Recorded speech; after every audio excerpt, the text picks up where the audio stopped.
India ಸತತವಾಗಿ 17ನೇ home series ಗೆದ್ದಿದ್ದಾರೆ. ಈ ರೀತಿ back to back 3 test matches ಗೆಲ್ತಾರೆ ಅಂತ ತುಂಬ ಜನ ಎಕ್ಸ್ಪೆಕ್ಟ್ ಮಾಡಿರಲಿಲ್ಲ. Key take away is youngsters ಬಂದು ಪ್ರೆಷರಲ್ಲಿ ಸಿಕ್ಕಾಪಡೆ ಸಖತ್ತಾಗಿ ಆಡಿದ್ದಾರೆ. Hi hello and welcome back to Spotify. ಇದು ಸ್ಪೋರ್ಟ್ಸ್ ಇನ್ಫಾರ್ಮೇಷನ್ ಕೊಡೋ ಯೂಟ್ಯೂಬ್ ಚಾನೆಲ್. ನಾನು ನಿಮ್ಮ Varun.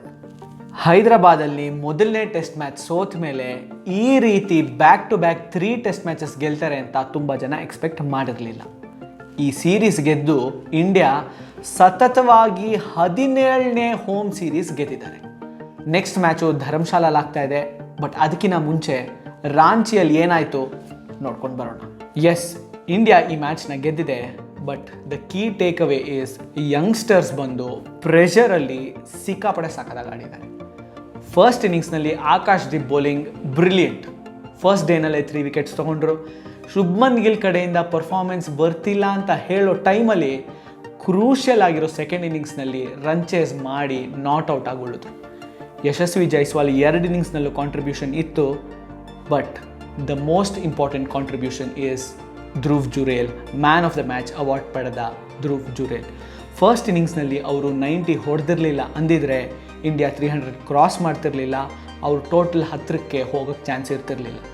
India was trailing by 46 runs. ಅದು thanks to Dhruv Jurel. England ಈ ಸೀರೀಸಲ್ಲಿ ಹೇಗೆ ಆಡ್ತಿದ್ದಾರೆ ಅಂದರೆ they are peaking a little too early ಅಂತ ನಂಗೆ ಅನಿಸ್ತಾ ಇದೆ. ಈ ಸೀರೀಸಲ್ಲಿ ಫಸ್ಟ್ ಮ್ಯಾಚ್ ಗೆದ್ದರು, ಅದಾದಮೇಲೆ ಗೆಲ್ಲೋದಕ್ಕಾಗಲಿಲ್ಲ.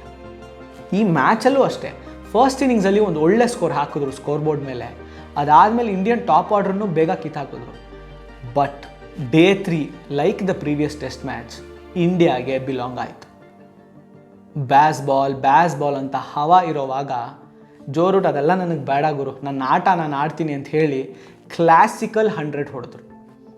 ಶೋಯಿಬ್ ಬಶೀರ್ ಸಖತ್ ರಿಪ್ಲೇಸ್ಮೆಂಟ್. ಶೋಯಿಬ್ ಬಶೀರ್ ಬಂದು ಫಸ್ಟ್ ಇನ್ನಿಂಗ್ಸ್ನಲ್ಲಿ 5 ವಿಕೆಟ್ ತೆಗೆದ್ರು. ಸೆಕೆಂಡ್ ಇನ್ನಿಂಗ್ಸ್ನಲ್ಲೂ ವಿಕೆಟ್ಸ್ ಕಿತ್ತಿದ್ರು. But thanks to Indian batsman ಚೆನ್ನಾಗಿ ಆಡಿ ಇಂಡಿಯಾಗೆ ಮ್ಯಾಚ್ ತಂದುಕೊಟ್ರು. Joe Root, Ben Stokes and James Anderson ಅವರ 10ನೇ ಲಾಸ್ ಇಂಡಿಯಾಲಿ ಈ ಮ್ಯಾಚ್. ಒಂದು ವಿಸಿಟಿಂಗ್ ಟೀಮ್ ಇನ್ನೊಂದು ಕಂಟ್ರಿಗೆ ಬಂದು 10 ಮ್ಯಾಚ್ ಸೋತಿದ್ದಾರೆ ಅಂದರೆ ಇಂಡಿಯಾ ಯಾವ ರೇಂಜಿಗೆ ಡಾಮಿನೇಟ್ ಮಾಡ್ಕೊಂಬಂದಿದೆ ಅನ್ನೋದನ್ನ ಅರ್ಥ ಮಾಡ್ಕೋಬೋದು. ಬೆನ್ ಸ್ಟೋಕ್ಸ್ ಬೌಲಿಂಗ್ ಅಂತೂ ಬರ್ತಾ ಇಲ್ಲ. ಬ್ಯಾಟಿಂಗಲ್ಲಿ ಹೇಳ್ಕೊಳ್ಳೋ ಪರ್ಫಾರ್ಮೆನ್ಸ್ ಅಂತೂ ಇಲ್ಲ. ಈ ಮ್ಯಾಚಲ್ಲಿ ರೂಟ್ 100 ಹೊಡೆದ್ರು. ಬಟ್ ಬೇರೆ ಒಂದು ಸಿಗ್ನಿಫಿಕೆಂಟ್ ಕಾಂಟ್ರಿಬ್ಯೂಷನ್ ಬಂದಿಲ್ಲ. ಜೇಮ್ಸ್ ಆ್ಯಂಡರ್ಸನ್ ವೈಜಾಕಲ್ಲಿ ಒಂದು ಒಳ್ಳೆ ಪರ್ಫಾರ್ಮೆನ್ಸ್ ಕೊಟ್ಟರು. ಅದು ಬಿಟ್ಟು ಅವ್ರ ಕಡೆಯಿಂದನೂ ಬೇರೆ ಪರ್ಫಾರ್ಮೆನ್ಸ್ ಬಂದೇ ಇಲ್ಲ. ಜಾನಿ ಬೇರ್ಸ್ಟೋ ಅಂತೂ he has not stepped up at all. ಧರ್ಮಶಾಲಾಲಿ ತುಂಬ ಹೊಸ ಮುಖಗಳನ್ನ ನೀವು ನೋಡ್ಬೋದು. ರಾಜ್ಕೋಟ್ ಟೆಸ್ಟ್ ಆದಮೇಲೆ ಬೆನ್ ಸ್ಟೋಕ್ಸ್ ಅವರು ಒಂದು ಸ್ಟೇಟ್ಮೆಂಟ್ ಕೊಟ್ಟಿದ್ರು. If the ball is hitting the wicket it has to be out ಅಂತ. ಐರನಿ ಏನಂದರೆ ಈ ಥರ ಆಗಿ ಅವರೇ ಅವ್ರ ವಿಕೆಟ್ನ ಸೇವ್ ಮಾಡಿಕೊಂಡ್ರು. ಇಂಗ್ಲೆಂಡ್ಗೆ ಈ ಮ್ಯಾಚಲ್ಲಿ ಅಂಪೈರ್ಸ್ ಕಾಲಿಂದ ತುಂಬ ಬೆನಿಫಿಟ್ ಆಗಿದ್ರೂ ಇಂಗ್ಲೆಂಡ್ನ ಎಕ್ಸ್ಪರ್ಟ್ಗಳು DRSನ ಈ ರೂಲ್ನ ಮತ್ತೆ ಕ್ರಿಟಿಸೈಸ್ ಮಾಡ್ತಾನೆ ಇದ್ದಾರೆ. KL ರಾಹುಲ್ ಆ್ಯಂಡ್ ವಿರಾಟ್ ಕೊಹ್ಲಿ ವಾಪಸ್ ಬರ್ತಾರಾ?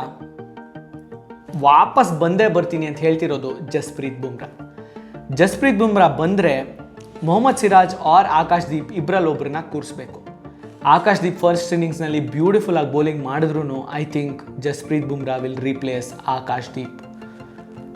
Devdutt Padikkal might debut if KL Rahul is not fit and Virat Kohli is not coming back.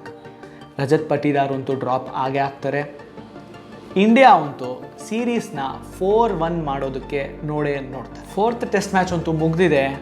ಧರ್ಮಶಾಲಾಲಿ ನಡೀತಿರೋ 5th ಟೆಸ್ಟ್ ಮ್ಯಾಚ್ ಆದಮೇಲೆ everyone will shift to the T20 mode. IPL ಇದೆ, ಅದಾದಮೇಲೆ T20 ವರ್ಲ್ಡ್ ಕಪ್ ಕೂಡ ಇದೆ. But hardcore cricket fans ಈ 5th test ಮ್ಯಾಚ್ನ ಎದುರು ನೋಡ್ತಾ ಇರ್ತಾರೆ. ನಾಟ್ ಟು ಫರ್ಗೆಟ್, ಇದು WTC ಪಾಯಿಂಟ್ಸ್ ಟೇಬಲ್ಗೂ ಆ್ಯಡ್ ಆಗ್ತಾ ಇರುತ್ತೆ.